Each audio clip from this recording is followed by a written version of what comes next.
Hello everybody and welcome back to another video. Today I'm going to be going over what I carry inside my ruck.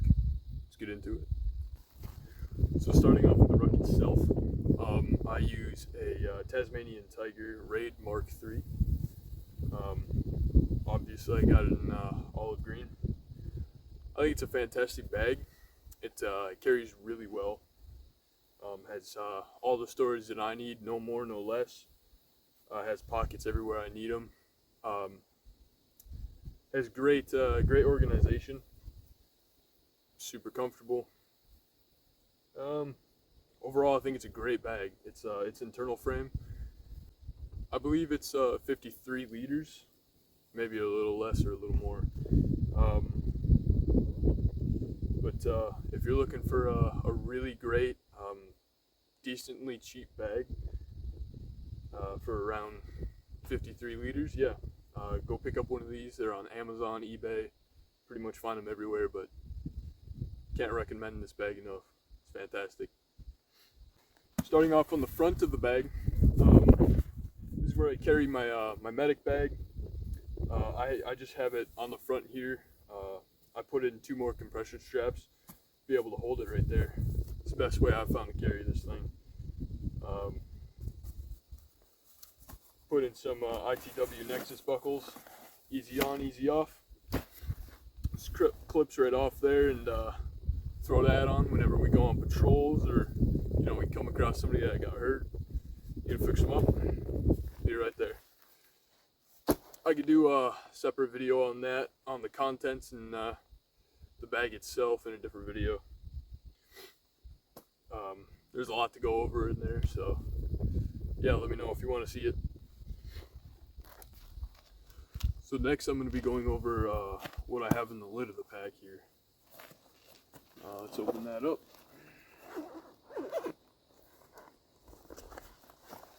So right on the top here, I have my rain cover for the pack. It's important to keep your pack dry, keep everything inside dry. But aside from that, you want to make sure your pack doesn't absorb any unwanted moisture, because it'll soak up all that rain, and then you'll be carrying all that weight from that water that is soaked up. So you want to keep that off and keep your pack out of the water. And then second here, I have just a big roll of toilet paper in a Ziploc bag. You gotta go take a shit in the woods, make sure you clean up. And then I have a knife here, just a Gerber Freeman. Nice to have a small knife for processing smaller firewood, just cutting cordage, miscellaneous things like that. Just there's a lot of usage you can get out of a knife that you can just beat around. I also have a bore snake here for my rifle, in case you get, you're in a dirty place, you get something down the end of your muzzle. You're gonna want to keep your gun clean in the field, so this is what I have for that, just a good old bore snake. Then lastly here, I have just a folding saw. I believe it's a 10-inch folding saw. It's good to keep something to process bigger pieces of firewood in your bag. So this is what I have. I choose this over an axe. I think axes generally are heavier, and they're just easier to have a saw.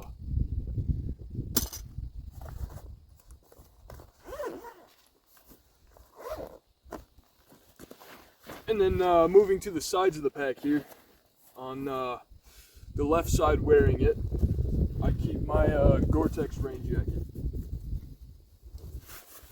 Woodland surplus cold weather jacket, can't go wrong.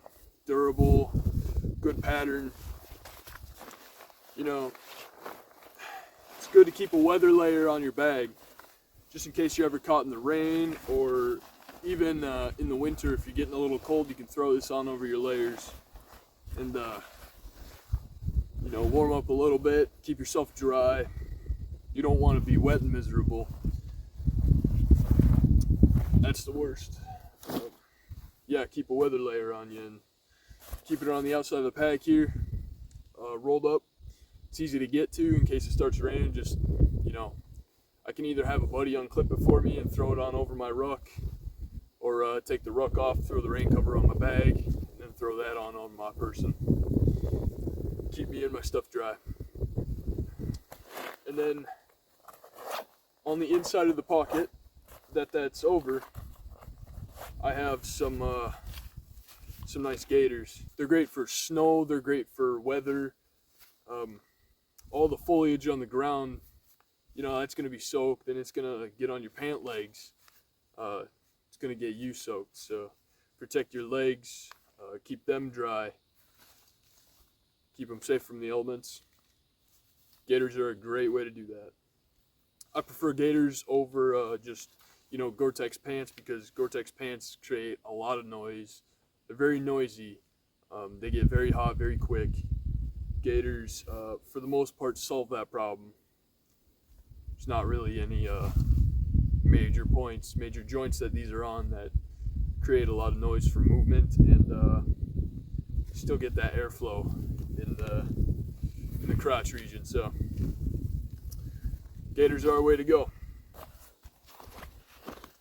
And then moving to the other side, on the side pocket here, this one I have more stuff in. So, right, quick access. I have a spare gas tank for my stove, you know, in case I run out, need some heat, need to cook some food. Keep a spare tank on you. And then I also have, in this side pocket, I have Sawyer mini bags in my Sawyer mini, in case we're on the move, come across some water. You know, each of these are a liter by themselves, so each of these will fill up a canteen in one shot. So I mean, if we're moving, we need to go quick, I could just fill those up, throw them in the bag, and then process them when we get to a camp or a resting spot. I'd say a way to purify water is probably one of the must-haves in your bag, definitely. And then just under that, I have my tinder kit. I have some matches, bark, and cotton balls in here. Just in case we're in a dire situation and everything's wet, we can't find anything to start a fire with. Good to have a tinder kit, just so you can ensure that you have a fire always when you need it. And then a little bit farther down here, I have spare batteries, AAA and AA, both in their own bags.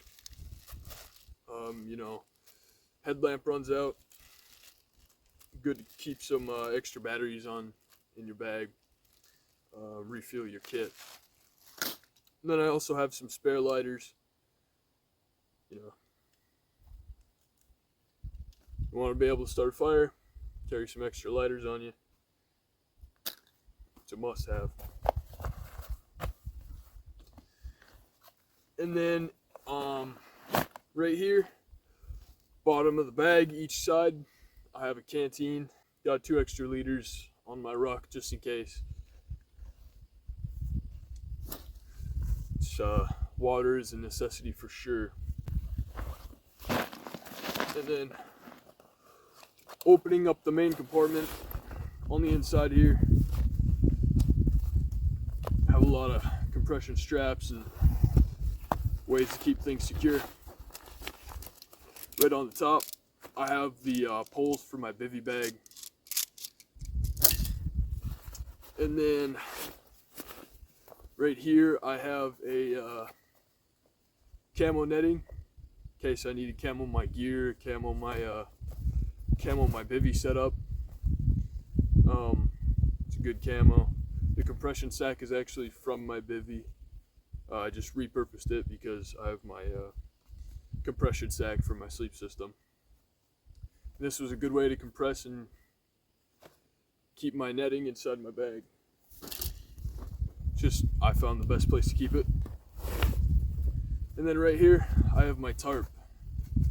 I use the USGI poncho. Super durable. it's a little bit on the heavier side, but that's not a heavy price to pay for having durability in the field, because you don't want to be in the rain and finding out that your tarp doesn't keep water away because it has a hole in it. Durability is almost always a better way to go than weight savings. And another reason for having a poncho over a tarp is, you have a buddy and he doesn't have, weather gear, you can give him that. It doubles as personal weather protection as well as a shelter. And then just under that here, I have my base layers, my waffle layers, and a pair of merino wool socks. So there's a change of socks, and there's also a little bit of clothing for warming up here in case the temperature drops and you need to throw on some extra clothes to keep you a little bit toastier. These will do the job. And then next to that in the bag, I have my cook set. This is just a cheaper set from Amazon. I have 2 pots here. Oh shit, everything just went everywhere.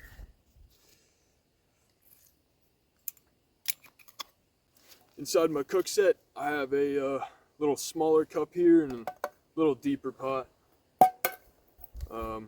Then I have my Coleman Peak one. It's a good little stove here. For pretty cheap too. Then I have my foldable spork, and I keep a bandana just to clean everything. Keep everything clean and dry, and wipe myself off so I don't attract unwanted attention from animals or anything like that. And then just inside all that stuff, I have my main fuel source here. Keep that around. And then right under that, I have 3 Mountain House meals here.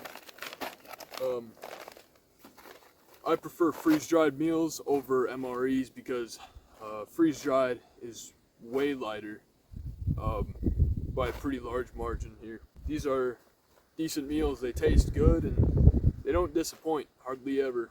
MREs, which don't always taste the best, but you can get by on them. People have been. I've used MREs before. I just much prefer the Mountain House meals. Taste better and weight savings.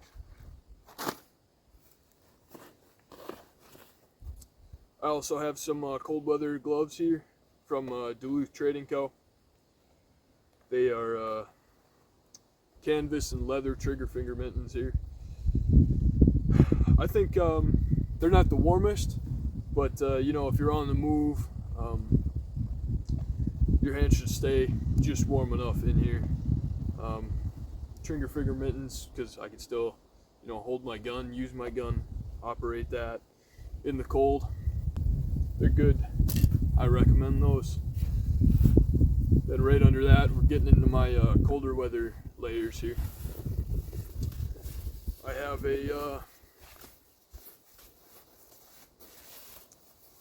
just a thrift store find. It's a nice layering jacket. Goes over everything if I need it to, over my plate carrier, over my gear. Or I can throw it on by itself under my plate carrier. It does a really good job. Really good job of keeping me warm, lightweight, packable. It's good stuff. Then also, I have a hand warmer here. Goes around my waist, sits in front there. If we're static, on watch overnight in cold weather, I'll throw this on, put my hands in here, have them inside here, keeps them real nice and warm, and then I can just pull them out, get back to work. It's really great. Have one of these.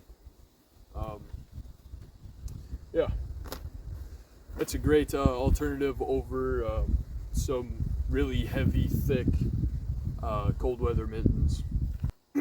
Can't really have your hands in there on the move and still hold your weapon and operate that, so keep that in mind too. And then in the very bottom here, I have the USGI fleece bib overalls. These are really great, super warm. It's not a whole lot of weight here, not a whole lot of getting in the way of stuff. You just pull down your pants, throw these on, zip them over your base layers, and then pull your pants back up. They'll fit really nice under you know, just regular combat pants or whatever you're wearing. Just fit great under everything. So that's why I choose those. And moving to the bottom of the ruck here, this is you know, strictly sleep system stuff. I use the USGI folding ISM, I believe it's called. You know, it's a great mat. I haven't used it yet. It is new. I use this to replace my inflatable mat. Inflatable mats give you a lot of issues with getting popped, just deflating in the middle of the night because they're low quality. It's hard to find a good, decent inflatable mat for a good price, so I switched to this. It can't pop, and it's super easy to set up and take down. You know, it's a great piece of kit. And getting into the sleep system compartment here.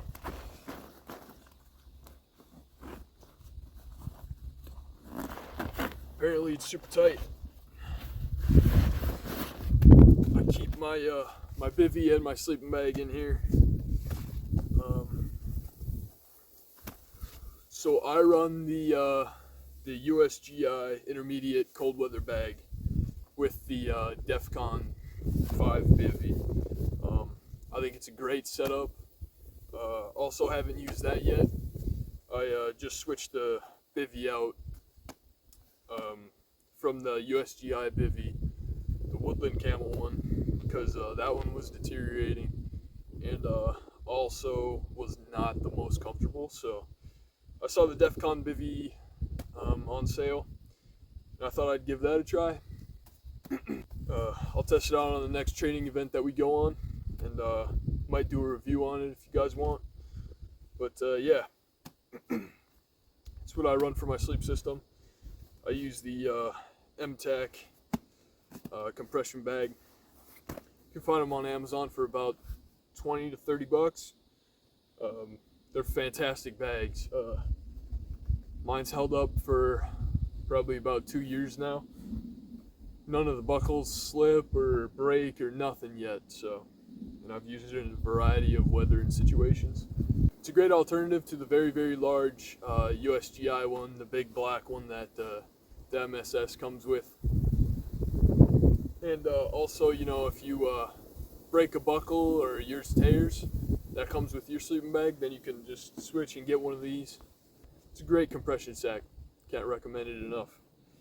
But yeah, that'll do it for everything that I carry with me for my sustainment kit. Hope you enjoyed the video. If there's anything specific you guys would like to see, just hit us up on our Instagram or go in the comments section. If you enjoyed the video, leave a like. If you want to see more, subscribe. Hope you guys enjoyed the video.